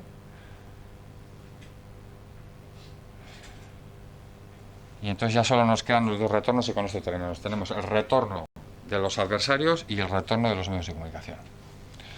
¿Los adversarios utilizan la corrupción del PNV para fustigarle? No, yo he sido testigo de eso. El Partido Popular me pidió a mí información para hacer un dossier sobre el PNV, pero para hacerlo, no para publicarlo. Me he ofrecido también a Ciudadanos, le he dicho que me interesa mucho que Ciudadanos coja al Ministerio de Interior y que me coja de asesor. Soy de los únicos que me puedo fiar en el Estado español que vayan a ir a muerte contra el PNV, es Ciudadanos. y de hecho creo que ha dado sobradas pruebas de ello. Y entonces les dije que contaran conmigo. Es un poco como la Guardia Civil. Si tenéis que venir, que sea para esto, ¿no? Bien. Y aparte que es interesante conocer a gente y contrastar informaciones con gente distinta a ti y normalizar un poco, es decir, la convivencia se hace así, no desde la política diciendo que hay que convivir, no desde la poltrona del Parlamento diciendo hay que convivir y ya es hora de que salgamos juntos y tal cual. Y resulta que todos los políticos sufren de una endogamia de la leche, ¿no? Veis con quiénes están casados la mayoría de los políticos y están casados con gente del partido. Y no veréis a un rico de Podemos casado con una pobre de Podemos, no veréis a un rico de Podemos casado con una rica de Podemos, y al pobre de Podemos está casado con una pobre de Podemos. La endogamia es brutal en este país, es brutal, ¿no? Y eso hay que romper, hay que romper. Bueno, entonces lo utilizan como moneda de cambio. Fijaros, el PNV ha tenido la posibilidad de fusilar al PNV.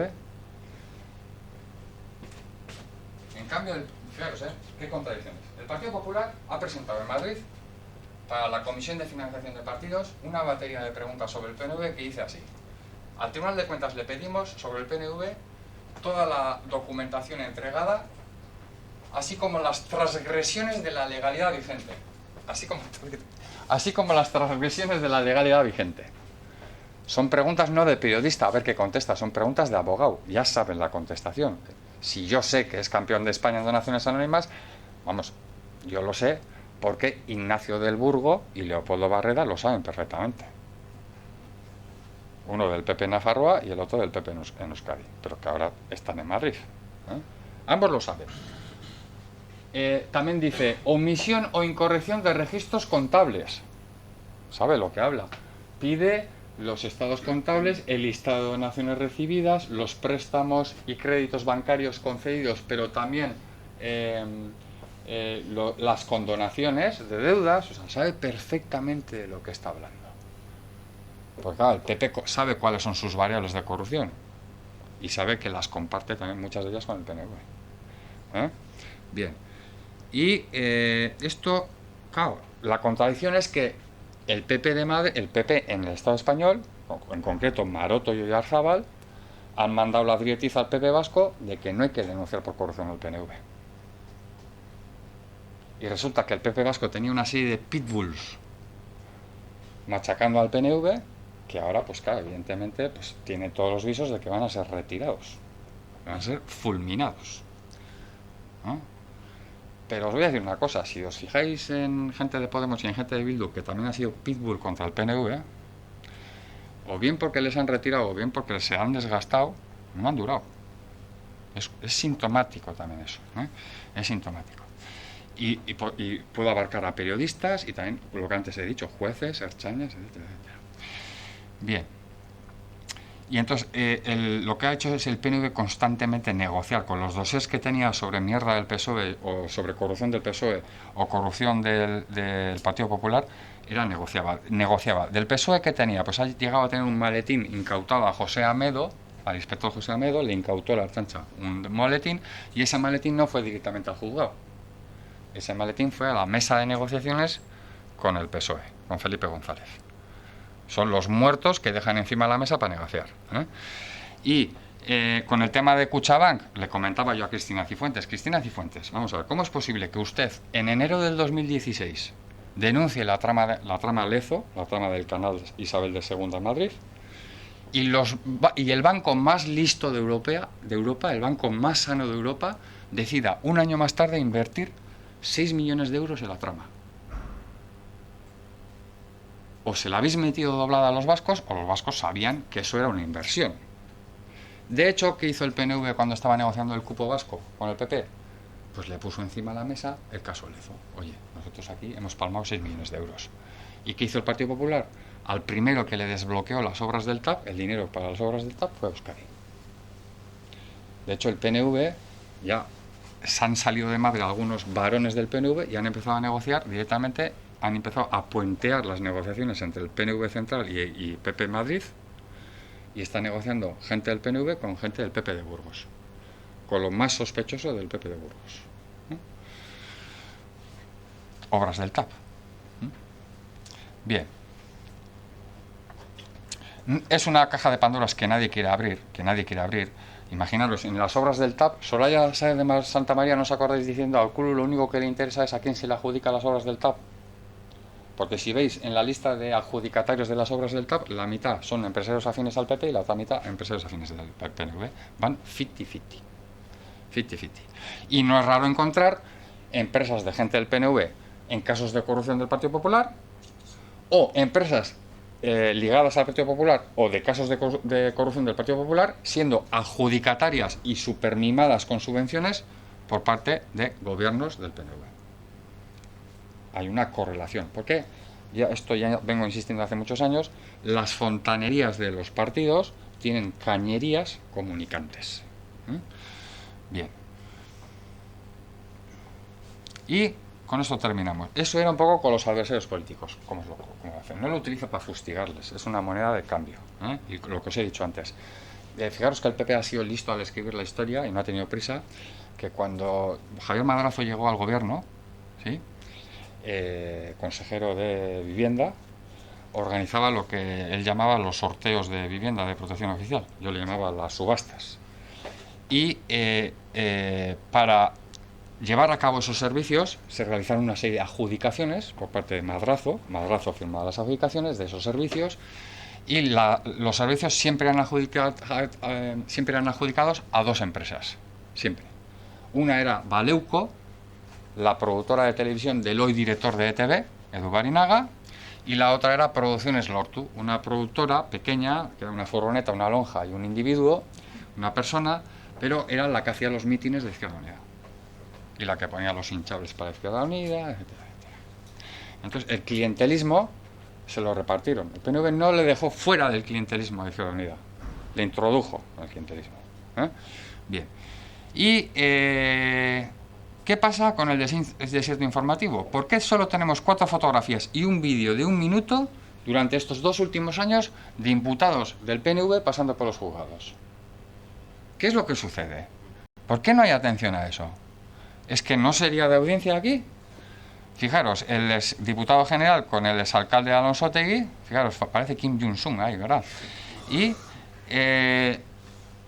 aparece en los juzgados 2 fotografías.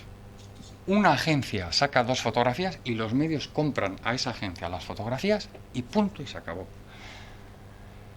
El exalcalde de Baquio, fijaros con quién está, con 2 vecinos míos, bueno, los 3 son vecinos míos, el alcalde de Baquio, el Coreca de Sagasti, y le veis ahí con esa mirada desafiante a los medios de comunicación, como no es que no me esperaba que estuvierais, sabía que podéis venir, pero lo que no entiendo es qué hacéis aquí. Y al principal imputado, recibiendo el abrazo de Joseba Eguíbar, el hermano de Joseba Eguíbar, Eneco Eguíbar, trabaja con Alfredo de Miguel. De ahí la naturaleza de este abrazo no es solo política, sino que hay más fondo detrás.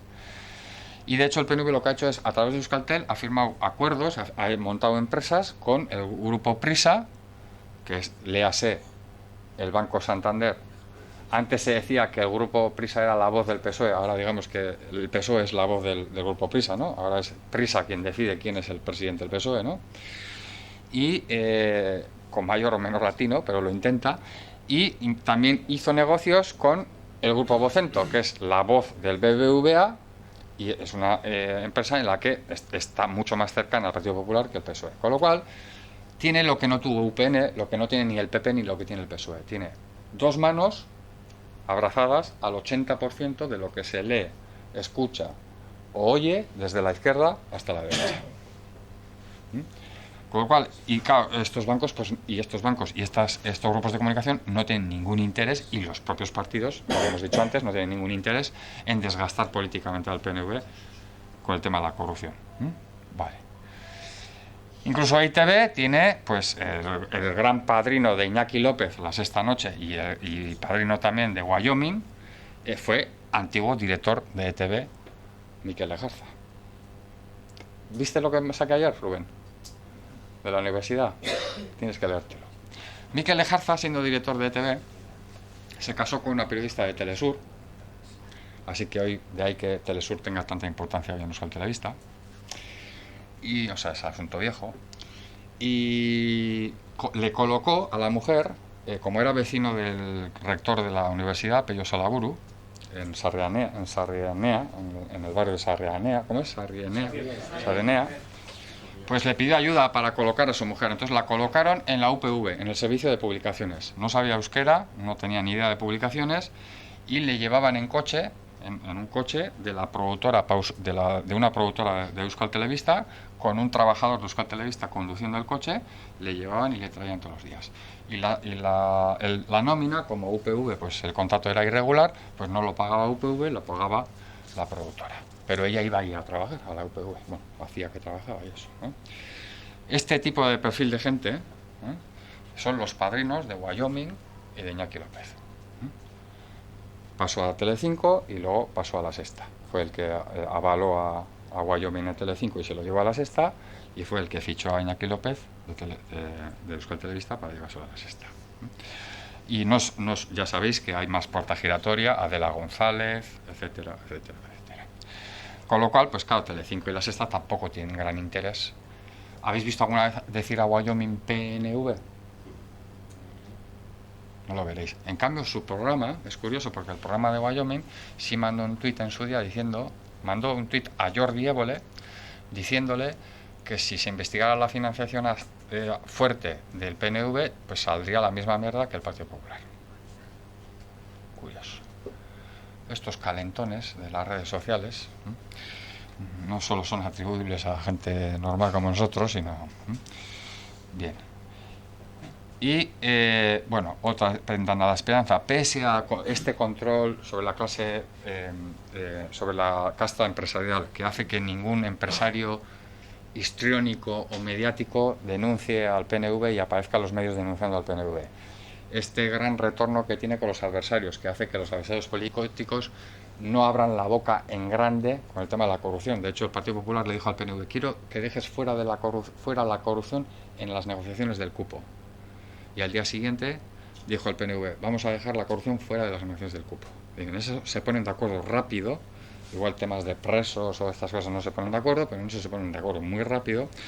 Y pese a eso, pese que incluso los medios de comunicación tienen esa red clientelar con el PNV también montada, con lo cual pues el PNV evita esas miradas indiscretas no solo de partidos políticos, sino de medios de comunicación, incluso de empresarios molestos. Pues pese a todo eso, Euskal Herriko Unibertsitatea, UPV y Universidad de Deusto hacen sus encuestas, y en el último Deustobarómetro de verano, el 76% de los encuestados decían que había corrupción en Euskadi y que la había en Lakua. Es decir, que pese a toda esta estrategia de dieta sin, para que no haya mucho registro judicial, fórmula secreta para que no sepa nadie sobre nuestra contabilidad, y gran retorno con los empresarios, ninguno denuncia, y si denuncia son amenazados, gran retorno con los adversarios, moneda de cambio, la corrupción, no para desgastarse, incluso con los medios de comunicación, no aparece ninguno, no hay ningún medio especializado en el tema ni hay ningún medio que haya mandado a un periodista especializado o haya mandado recursos a cubrir el caso de Miguel. Van allí, graban y se van, a la mañana, graban y se van. Pese a todo esto, dice el Deustobarómetro y el Euskobarómetro que hay corrupción en Euskadi. Que la opinión pública tiene claro que hay corrupción en Euskadi. De hecho, Josu Maz dijo: levantaremos la alfombra si hay mierda, caiga quien caiga. ¿Y qué pasó? ¿A quién le fulminaron? A él.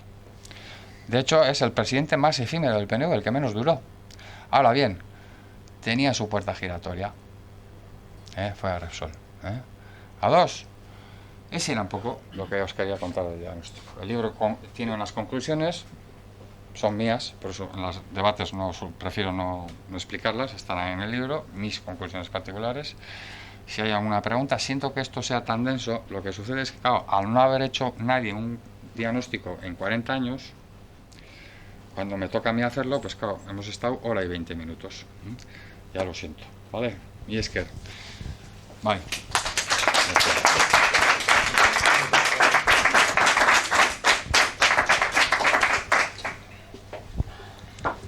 Hola, buenos días, gracias.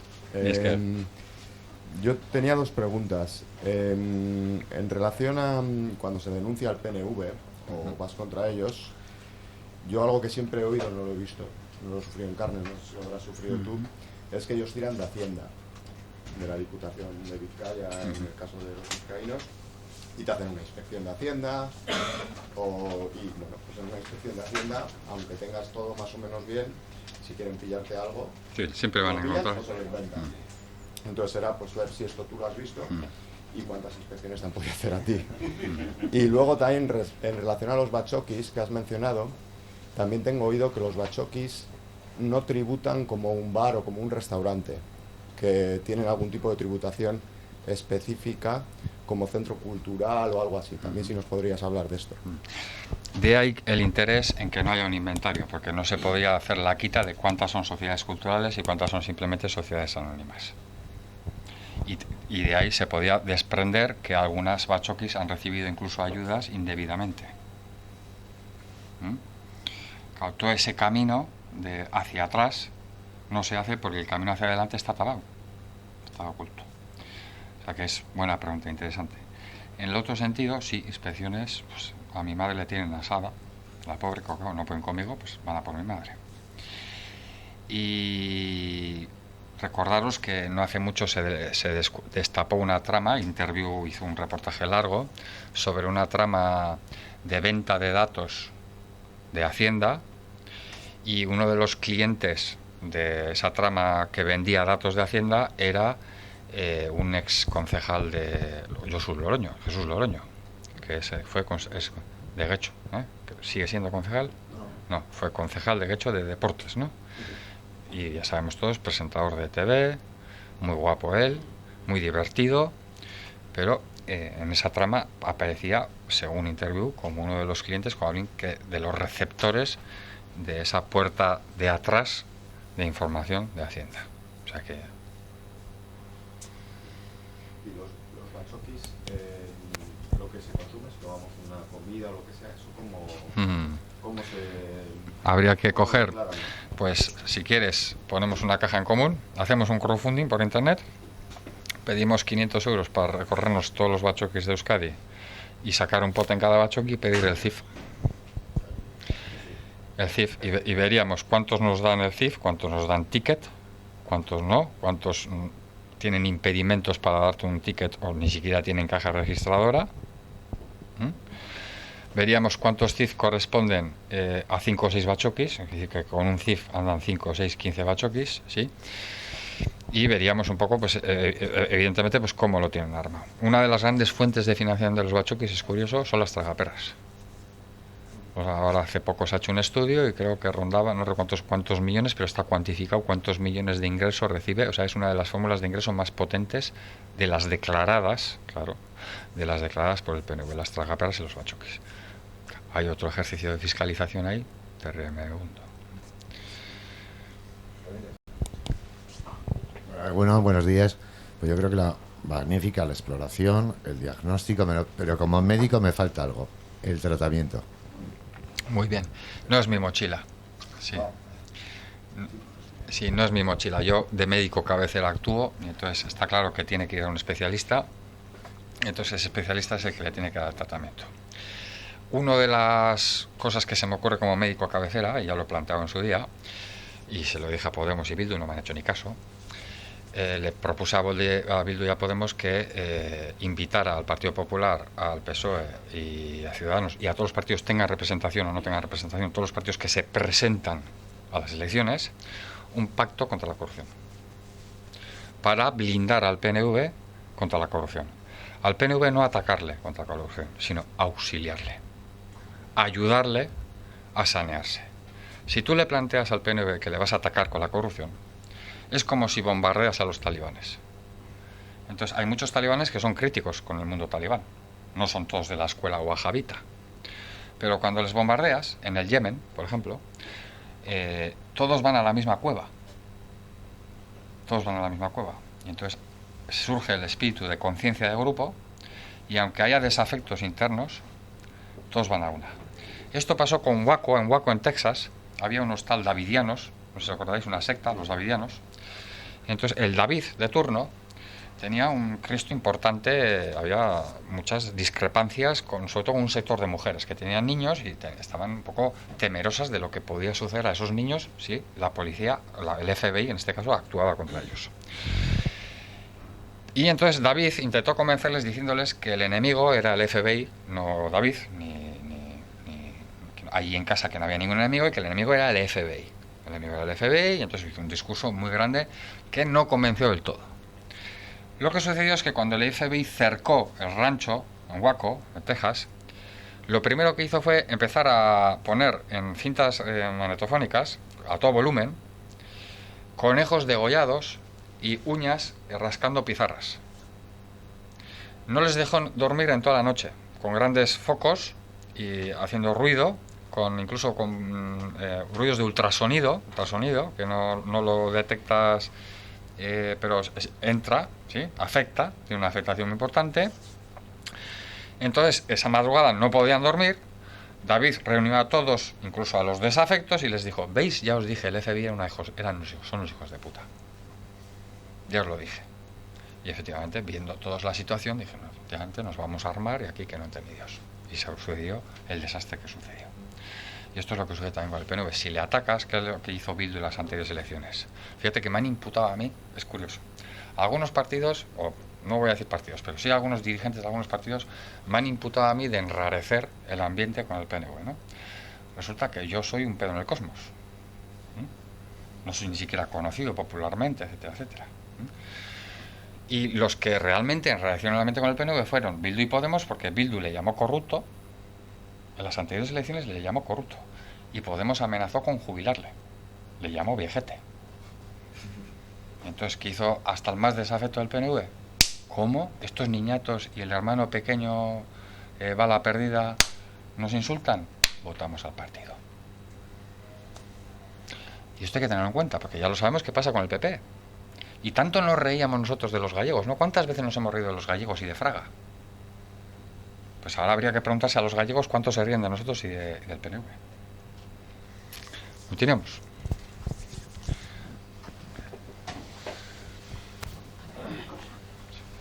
En todos estos casos que has sacado tú, me gustaría quién está detrás. Hay muchísimos. En el tiempo, los años de la evolución del PNV es amplísimos. Es como el PP o como... ¿Quién está detrás de las denuncias? Porque en España, por ejemplo, hay plataformas populares. Muy bien, muy bien. ¿Quién está detrás? Porque, de hecho, el poder del PNV para tapar los medios de comunicación y TV, entonces, que es muy poderoso. Para que no salga, está todo el pacto de silencio. Entonces, aquí está la crítica a los partidos que se supone que son progresistas, un poco, porque ¿quién está detrás de todas? Primera pregunta, ¿quién está detrás de todo lo que has sacado tú? ¿Quién denuncia? ¿Quién está detrás? Sí. Luego, segunda pregunta, que yo me hago. La cortina de humo que ha existido también en Euskadi con el proceso de ETA, por ejemplo, que ha tapado todo, muy bien. Que también ha contribuido a que lo fundamental de todo el dinero público que lleva la corrupción, porque eso es algo que es, por ejemplo, se han sacado cifras de lo que nos cuesta la corrupción a la gente. En el Estado español. Pero que eso también incluye también a Euskadi. Sí, pero no hay ningún desglose sobre Euskadi. Nadie ha hecho un análisis sobre Euskadi. Se tenía que contar. ¿Qué responsabilidad? Es la autocrítica que yo hago. Toda la gente, porque en el tiempo existen partidos que se supone que son progresistas. ¿Qué es lo que han hecho? La responsabilidad que tienen en no sacar todo esto que nos cuesta tanto a los ciudadanos y que esos partidos...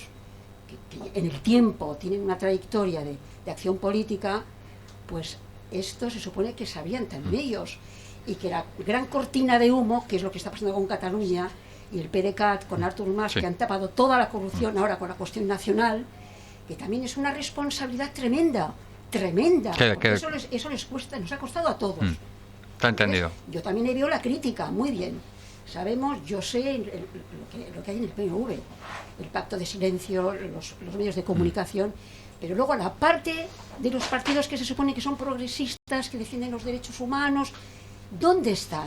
Trato de responder. La gran cortina de humo del proceso nacional en Euskadi, eso ha sido lo que ha barrido, y el silencio absoluto que se suma al gran silencio y al poder que tiene el PNV y el PSOE, que son parte, tanto en el Estado como en Euskadi, son parte responsables de toda esta mierda, de esta podredumbre. Bien. Pero aquí está también los que se supone que son progresistas, que han estado conectados con el proceso y que ha hecho como gran cortina de humo para incluso saber menos. Y Bien. ellos también tienen esa parte Sí. de responsabilidad. Por una parte, sí, lo de ETA no ha Porque ayudado. uno recibe, vamos. ETA, Aquí hay que establecer la responsabilidad. sí. ¿Me explico? Sí, te No tienen que entiendo. llevar todos el mismo saco. Entendido. Por un lado, la actividad de ETA efectivamente no ha contribuido a que el centro de la atención fuera corrupción. De hecho, hoy mismo el Correo saca un desglose sobre un libro que se ha publicado donde cuantifica los costes de la extorsión de ETA. Creo que los han cifrado en 20.000 millones. ¿Habéis leído alguno la noticia? Creo que en 20.000 millones, ¿no? Sí. Pero lo que nadie ha cifrado, por ejemplo, es los costes de la corrupción en Euskadi. ¿Cuántos miles de millones hay? Por ejemplo, solo en el tema del coche de Hiriko fueron 20 millones de euros, ¿no? Solo en el coche de 20 millones de euros. Pero 20 millones de euros malversados. Que luego hay que calcular el haber malversado 20 millones de euros allí, qué tipo de costes tuvo. Quiere decir que la cifra subiría, etcétera, etcétera. Bien, igual que han hecho con el tema de ETA. Han buscado todas las variables para que la cifra corresponda al presupuesto que ellos estaban marcando. Bien. Entonces eso sí, efectivamente no ha ayudado. Por otro, en Europa también he visto que hay muchos partidos que hacen lo que pueden también. Quiere decir que la izquierda en el Parlamento Europeo no es la mayoría. Y muchas veces, ¿qué es lo que sucede? Que hay muchas voluntades muy buenas como Oxfam, Intermon Oxfam, que hace grandes trabajos, tiene muy buen circuito con la izquierda parlamentaria europea, pero ¿qué pasa? Que llega un momento en el que a la izquierda parlamentaria europea le tumban las iniciativas en el Parlamento Europeo. Sí. Entonces caemos en el riesgo de dirigir nuestras frustraciones a la izquierda parlamentaria. Suele suceder, y lo he visto yo, gente de Intermon Oxfam discutiendo con la izquierda parlamentaria de que no habéis hecho lo suficiente y tal y cual. Y la izquierda parlamentaria también pues frustrada en el sentido de, claro, no hemos sabido satisfacer esas expectativas de los movimientos populares, de las ONGs, y no hemos podido desarrollar una política activa en ese sentido. Y, joder, incluso contra todo eso hay cosas que se lo trabajan, ¿no? Por ejemplo, Fabio Testi es la izquierda europea, va con pajarita al Parlamento. ¿Qué diríamos los de la izquierda abertzale de alguien que va con pajarita al Parlamento? Menudo pijo, no es de fiar. Bueno, el tío va con pajarita al Parlamento. Entonces, con el tema de los paraísos fiscales, ahora han sacado una lista, ¿no? La Unión Europea de paraísos fiscales. Yo cuando estuve en Europa, uno de los debates era esa, si hacer una lista de paraísos fiscales en Europa, donde se incluyeran incluso países europeos de la Unión Europea, como es Luxemburgo, ¿no? O como es Andorra, etcétera, etcétera. Bien. Entonces, Fabio Testi sabía que si bombardeaba a los talibanes iban a encerrar en la cueva y iban a votar que no. Entonces me gustó mucho su mensaje, fue el siguiente: señores de la derecha, sepan ustedes que es perdonable que haya gente de la derecha que esté en los paraísos fiscales. Se refería, entre otros, a Christine Lagarde, que fue ministra de Interior francesa, vasca de origen, que aparece en los papeles de Panamá, pero sin citarle concretamente. Pero por encima de eso está el interés de sus votantes, de los votantes de la derecha, en descubrir a las mafias de la pedofilia y a las mafias del narcotráfico y a las mafias del yihadismo internacional que tienen sede de operaciones en los paraísos fiscales. Entonces, claro, ¿cómo la derecha va a decir que vota en contra de eso? Cuando sus votantes son incluso más, no sé decir, alarmistas o populistas en el sentido de la pedofilia, del narcotráfico, del terrorismo internacional. Están incluso más preocupados, son más victimistas, sufren más, lo padecen más, ¿no? En su imaginario, quiero decir. Y entonces, claro, consiguió que la derecha votara a favor de una iniciativa de hacer una lista. Son cosas que igual aquí no practicamos. Por eso mi idea de pacto contra la corrupción no es un pacto contra el PNV, sino es un pacto para ayudarte, para blindarte. Tú dices que José Luis Bilbao dice que hay empresarios que os corrompen. Pongamos una barrera. Tenemos que sacar aquí el Extremadura, de todos los que estaremos. Primero sacar presupuesto para pagar la gasolina y al chofer de Tramabús. Venga, ¿más? ¿Alguna pregunta más? Bye. Yo aquí tengo el sentimiento del que el PNV, cuando ha ido a hacer el tema... Perdona un segundo. Dejar abierta igual. Yo creo que falta oxígeno aquí. Sí, falta cierto oxígeno. ¿Por qué tú? Sigue. El PNV se ha cubierto muy bien con el tema de la corrupción, en el sentido de que cuando se ha metido en procesos de corrupción, nunca ha ido solo. Siempre ha ido o con el PSOE o con el PP, invitando a determinados socios para que luego a él no le acusen. Yo eso lo descubrí. Hay una empresa de seguridad que quebró hace poco, que llevaba la seguridad del TAP. ¿Nombre de la empresa? No me acuerdo. Vale, es igual. Sigue. Se montó para dar la seguridad a FEDE, aquí en el Cercanías. LPDAM, sí. Sigue. Exactamente. Esa empresa de seguridad la montó una persona muy afín al PNV. Y cuando fue a montarla, uno del PSOE le dijo, mete a mi hermano o a mi primo, que no sé si era su hermano o su primo, de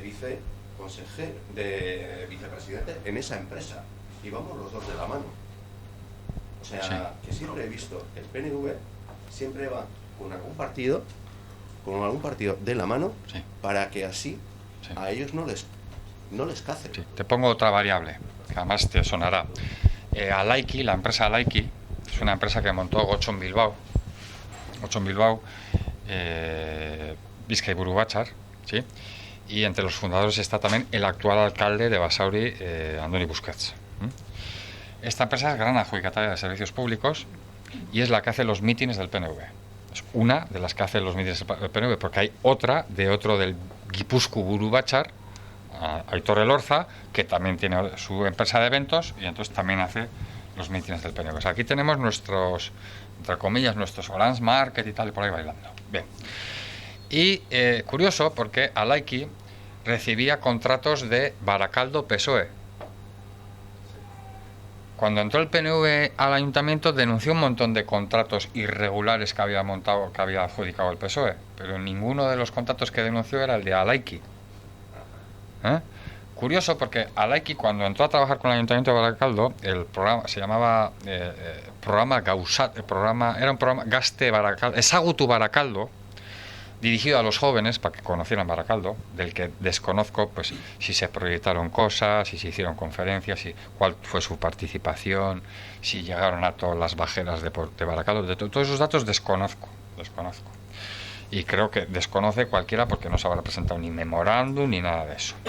Bueno, pues en el primer servicio, no recuerdo cuánto era, 100 y pico mil euros, en el año, imaginemos, 2006, no recuerdo las fechas, no son cifras exactas, pero un símil.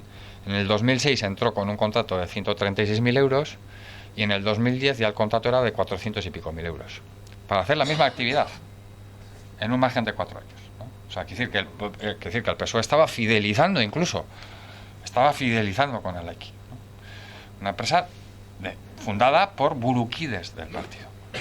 Es decir, que en ese sentido pues saben distribuir bien el juego y tal y cual, ¿no? Yo recuerdo que había una leyenda, digo para la grabación, es una leyenda en el sentido que cuando se hizo el Aqua 2, bueno, hay una parte que es leyenda y otra que no. Cuando se hizo el Aqua 2, el edificio gubernamental del Aqua,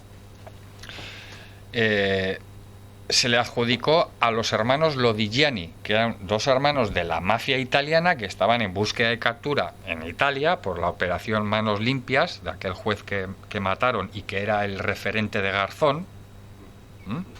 Pues parece que Garzón no olió nada de esto, y los Lodigiani tenían una empresa domiciliada en la sede del arquitecto de Sabinechea. El arquitecto de Sabinechea les prestó sus oficinas para domiciliarse allí y ser adjudicatarios de la construcción del Aqua 2. Eso es cierto. Lo que es leyenda es que se dice que el PNV había pactado con Ramón Jáuregui, que Ramón Jáuregui cobrara ya unas comisiones de adelantado con unos empresarios asturianos del PSOE para hacer la Aqua 2. Él cobró ya esas comisiones y cuando llegó aquí se dio cuenta que el PNV había adjudicado ya la obra a los italianos.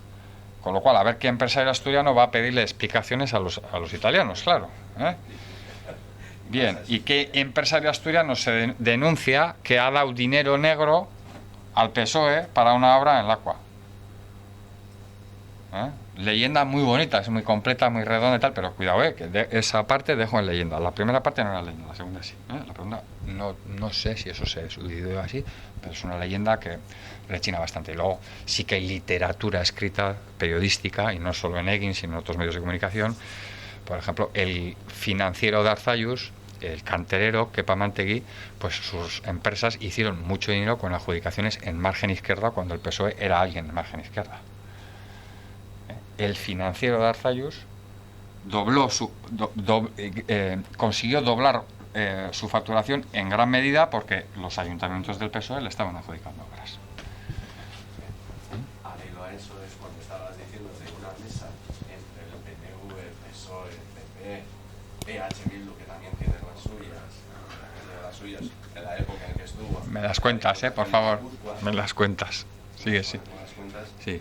¿Cómo les vas a juntar para intentar arreglar todo esto? Bueno, pues son parte directa implicada. bien, si no lo hacen así, pues la historia les jugará y los votantes les jugarán. Y los votantes les jugarán. Si no están por representar la voluntad popular, que están para eso, no para representar la voluntad de sus partidos, están representados para la voluntad popular. Te pongo un ejemplo y con esto termino. Imaginemos que en Leioa se quiere montar una plaza de toros. ¿Vale? Bien, tengo bastante claro que Rubén votaría en contra. Bastante claro. ¿Sí? Porque es un oso amoroso y le veo que eso no va con él. La sangre y el espectáculo no va con él. Pero imaginemos que en la izquierda abertzale de Leioa hay gente que adoraba a Idígoras, y Idígoras fue picador de toros. ¿No? Bien, incluso hizo unos capeos y tal, ¿no? Bien. Imaginemos que hay una voluntad en la izquierda abertzale en el sentido de que, pues, sí, pues nosotros estamos con la Sidi Provac de Leioa. ¿Cuántos gente de la izquierda abertzale irá a la Sidi Provac de Leioa? ¿No? Bien. ¿Tendrían que ser expulsados?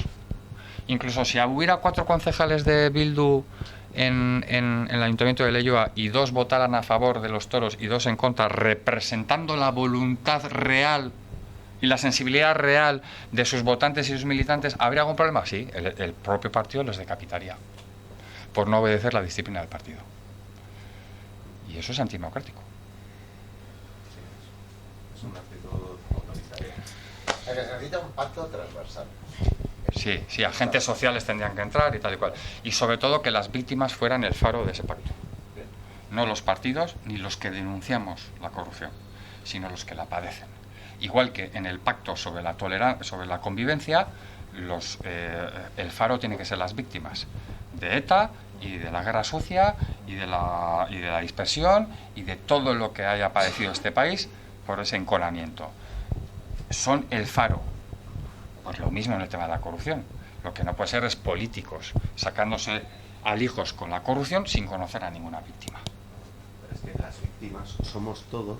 Muy bien. Todos sufrimos. Caso de Miguel. Hay un victimario que es la población.